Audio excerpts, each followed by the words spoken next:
Halo pemirsa, kita berjumpa dalam program Bincang Sore, di mana Bincang Sore kali ini dipersembahkan oleh BKKBN Provinsi Jawa Timur dan DPR RI. Nah pemirsa, kita berbincang ini terkait dengan promosi KIE, Komunikasi, Informasi, Edukasi, Program Bangga Kencana, dan percepatan penurunan stunting bersama mitra kerja kepada masyarakat di wilayah khusus tahun 2022. Dan pada 11 Oktober 2022 ini pemirsa, kami mengambil lokasi atau kami bertemu dengan Bapak Ibu yang berada di wilayah Kutisari, Surabaya. Nah ini kita berbincang terkait dengan peran masyarakat dalam upaya percepatan penurunan stunting. Seperti kita tahu bersama pemirsa dan juga Bapak Ibu, terima kasih yang sudah hadir di sini.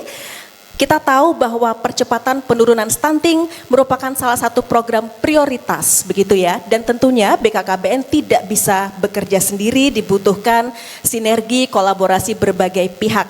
Salah satunya seperti apa peran masyarakat untuk bisa mensukseskan percepatan penurunan stunting. Jangan khawatir pemirsa, saya sudah bersama para narasumber yang kompeten di bidangnya. Nah, ada anggota Komisi 9 DPR RI, Dr. Anda Lucy Kurniasari atau yang akrab disapa Ning Lucy. Ning Lucy sehat ya, terima kasih sudah bersedia hadir. Kemudian juga sudah hadir perwakilan BKKBN Provinsi Jawa Timur, Kepala Balai Diklat KKB Jember, Bapak Ronald Stephen Rigo SEMM. Pak Rigo, terima kasih sudah bersedia hadir.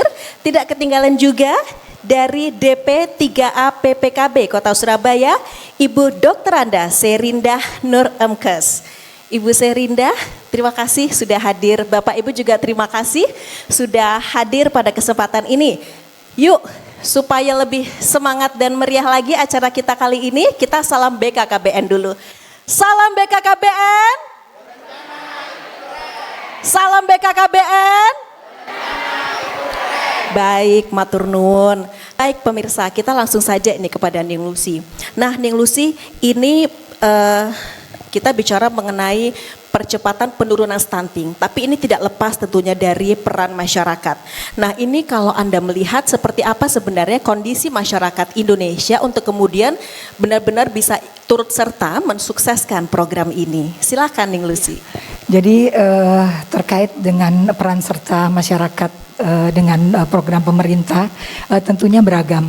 Jadi ada respon positif, ada yang negatif.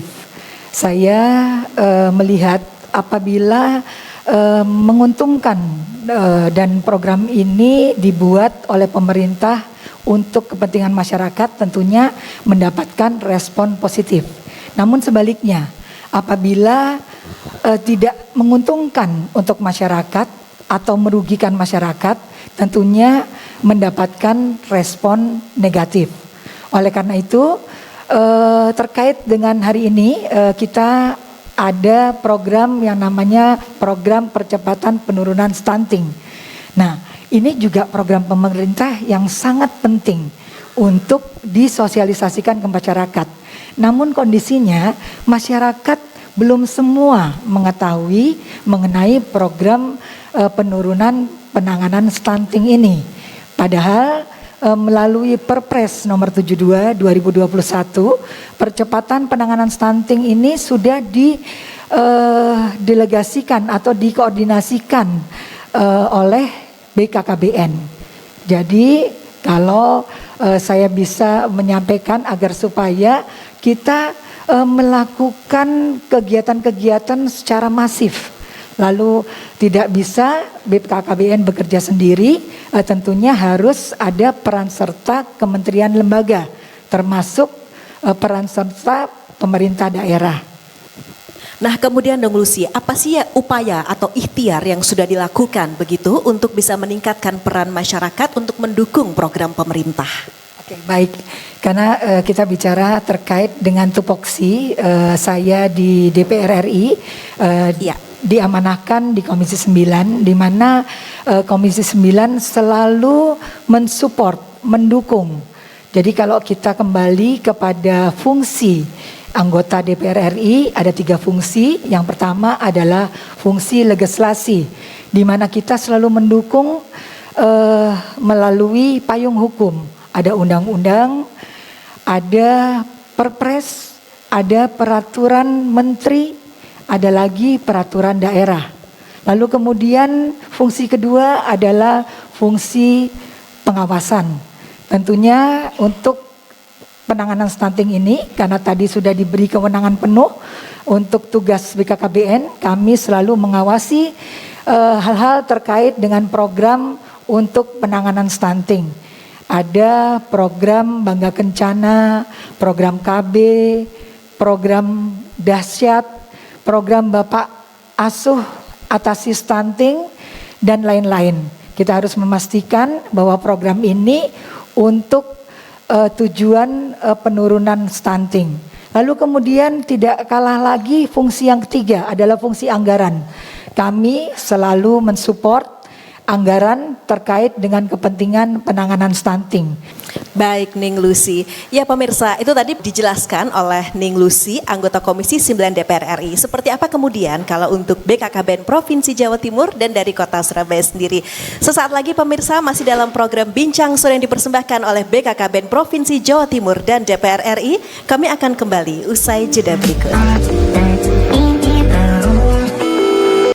Ya pemirsa, kembali dalam program Bincang Sore yang dipersembahkan oleh BKKBN Provinsi Jawa Timur dan DPR RI. Kita berbincang terkait dengan peran masyarakat dalam upaya percepatan penurunan stunting.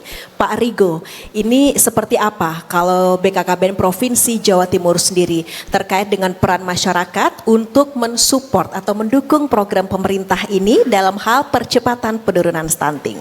Monggo Pak. Baik, terima kasih. Jadi memang BKKBN seperti yang kita lihat saat ini, masyarakat sangat antusias datang untuk hadir mengikuti sosialisasi.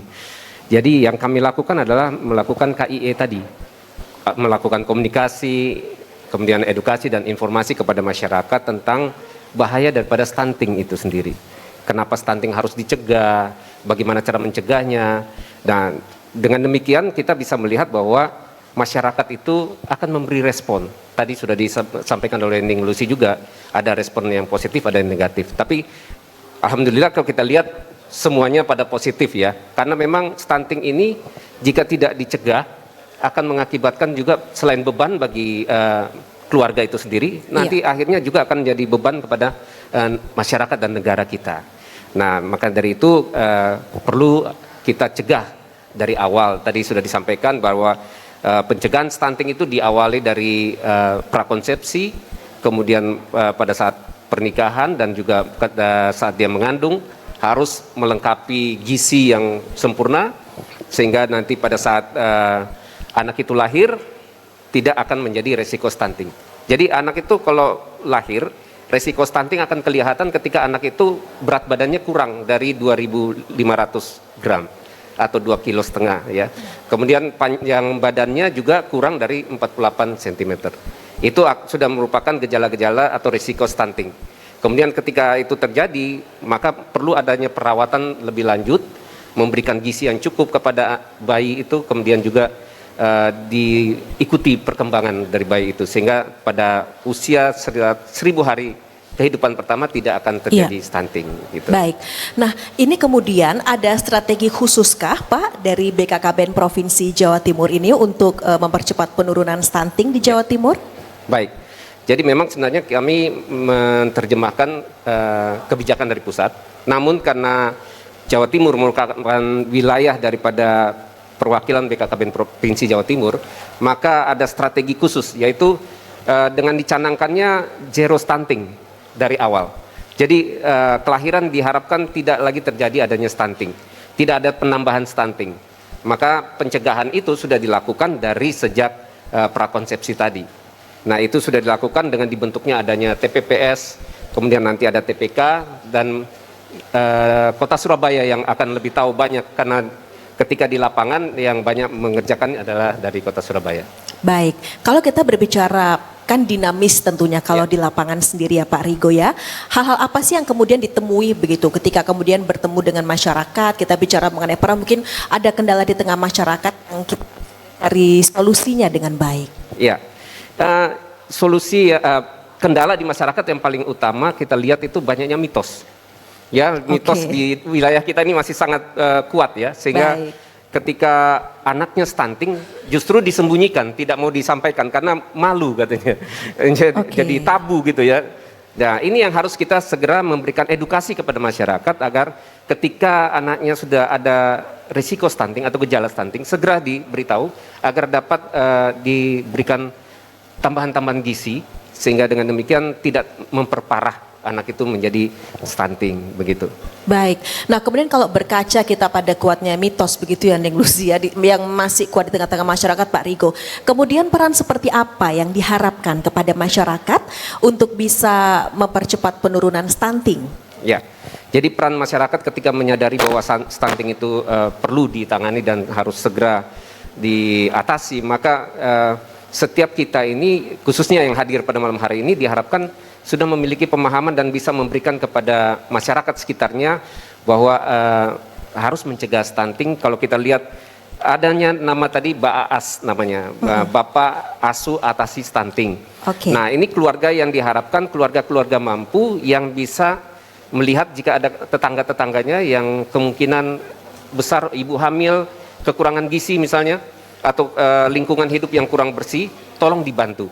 Ya, jadi kalau kita lihat sekarang di Panglima TNI juga sudah menjadi Bapak Asuh, ya luar biasa, dan itu semua kita di pejabat-pejabat tinggi itu juga sudah menjadi Bapak Asuh yang kemudian membantu para tetangga-tetangga yang kemungkinan besar akan menjadi stunting. Ya. Baik pemirsa, perbincangan kami terkait dengan peran masyarakat dalam upaya percepatan penurunan stunting tentunya masih akan berlanjut dalam Bincang Sore yang akan kembali sesaat lagi usai jeda pariwara berikut.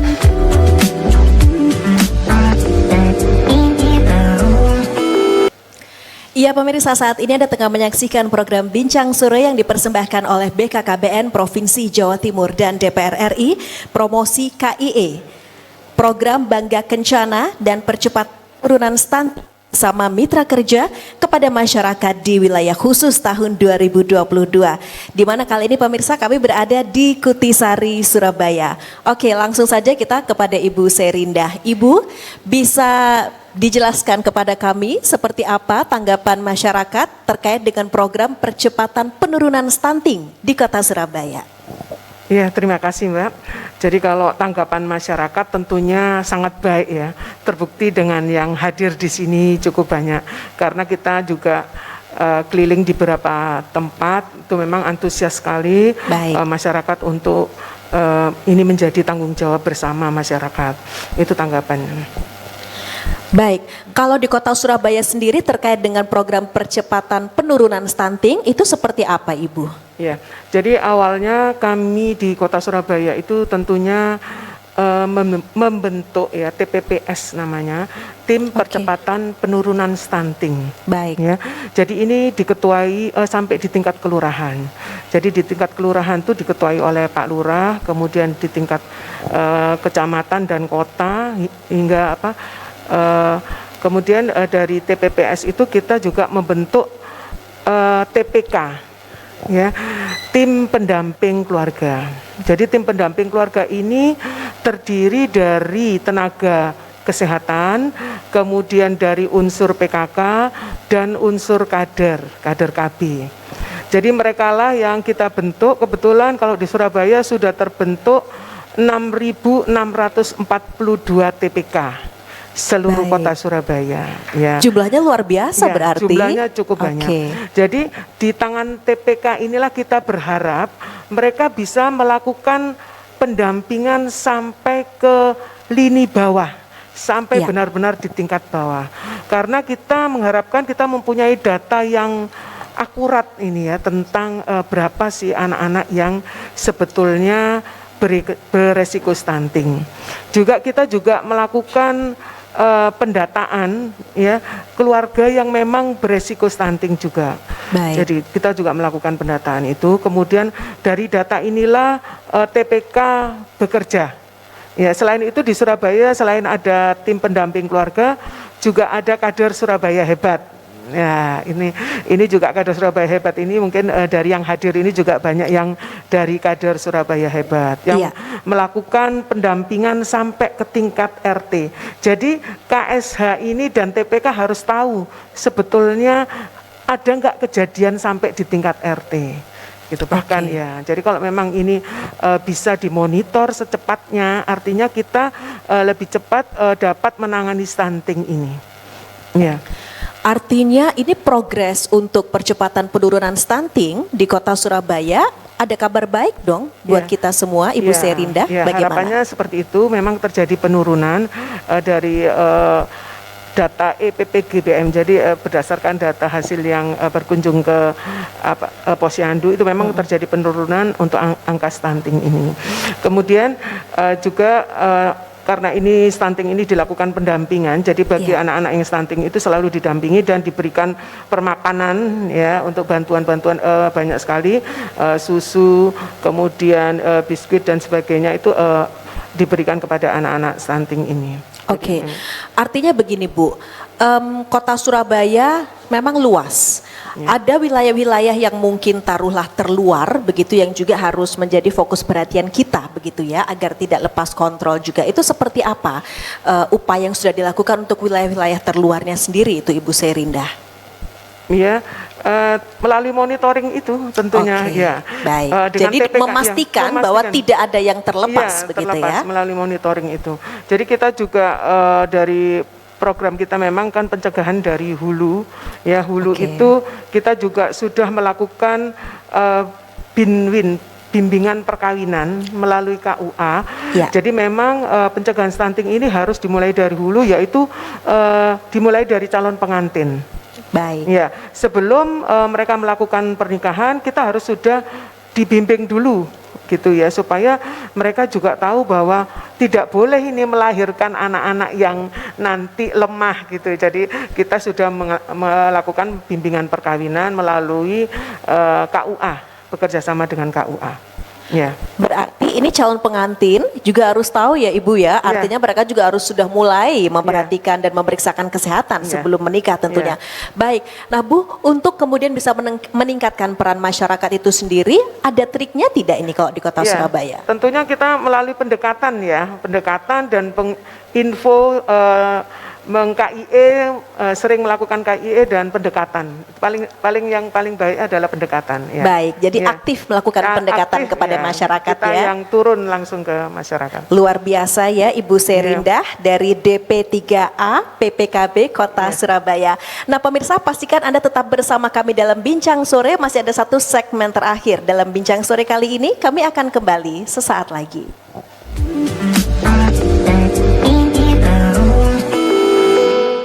Ya pemirsa, kita masuki segmen terakhir dalam program Bincang Sore yang kali ini dipersembahkan oleh BKKBN Provinsi Jawa Timur dan DPR RI. Dan sudah ada 2 warga di wilayah Kutisari dan sekitarnya yang nanti akan langsung bertanya kepada narasumber kami. Ada 2, ada Bapak dan Ibu. Monggo, Bapak dulu siapa? Tolong disebutkan nama dan dari mana, serta pertanyaan. Silakan. Saya Agus Budiarto dari Kutisari Indah Barat. Kebetulan saya dari seksi kebersihan dan lingkungan hidup RW 4 Kutisari Indah Barat. Iya, monggo Yang Pak. saya tanyakan adalah apa perbedaan stunting dengan gizi buruk dan apa ciri-ciri dari masing-masing. Terima kasih. Baik Pak Agus, matur nuwun. Ibu monggo. Assalamualaikum warahmatullahi wabarakatuh. Waalaikumsalam warahmatullahi wabarakatuh. Saya Bu Astuti, juga dari Kutisari Indah Barat. Tidak usah bendara Pak. Sebetulnya pertanyaan saya sama dengan Bapak. Hanya di sini saya tambahkan. Monggo. Khususnya untuk ini kan kami ini sudah mulai memantu ya. Ya, ini biasanya anak-anak itu menyiapkan untuk pernikahannya itu dengan hura-hura, dengan persiapan apa namanya itu private. Dan ini saya kira private itu sudah enggak ada manfaatnya untuk menghindari adanya stunting. Dan mohon untuk diberikan penjelasan apa yang harus kita lakukan sebelum anak-anak kami untuk menikah. Terima kasih. Baik, matur nuwun Ibu Astuti, Pak Agus, nggih, nanti akan langsung dijawab. Terima kasih. Nggih, matur nuwun. Bu Serindah dulu mungkin. Terima kasih. Jadi untuk pertama dengan Bapak Pak Agus. Pak Agus ya. Jadi memang berbeda ini anak stunting dan gizi buruk. Kalau memang gizi buruk itu memang kekurangan kalori, kemudian protein dan kaprolevima itu memang ya. Tapi kalau stunting itu pendek gitu. Tapi kalau anak gizi buruk belum tentu pendek. Intinya seperti itu.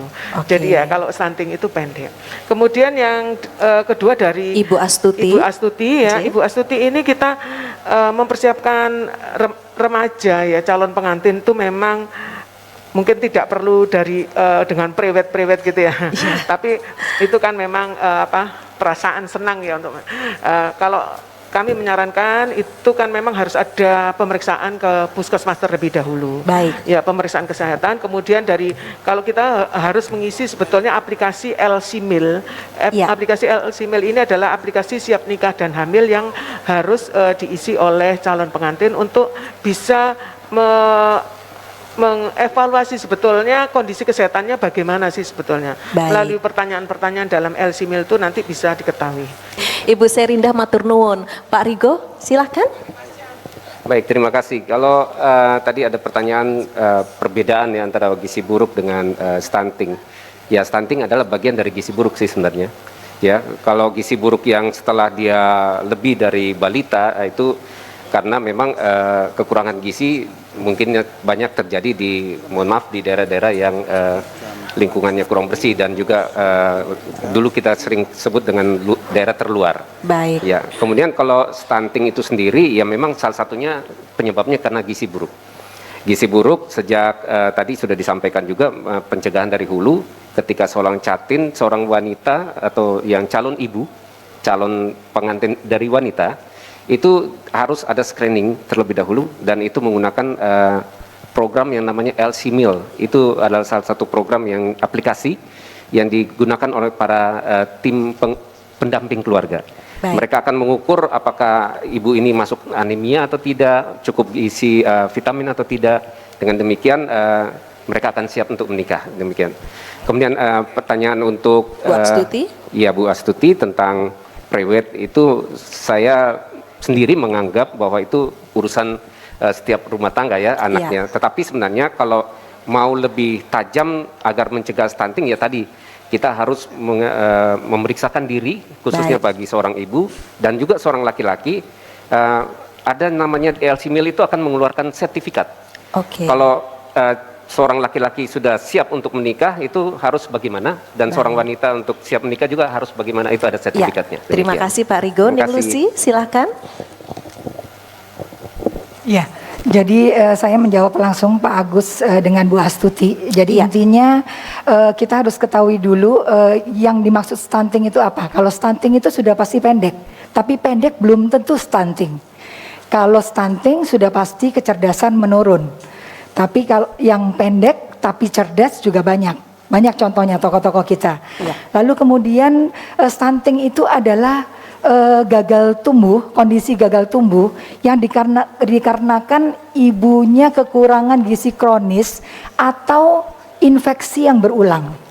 Itu yang kita perlu pahami bersama. Baik. Lalu kemudian ada formula G2 sebetulnya untuk atasi stunting atau terhindar dari stunting.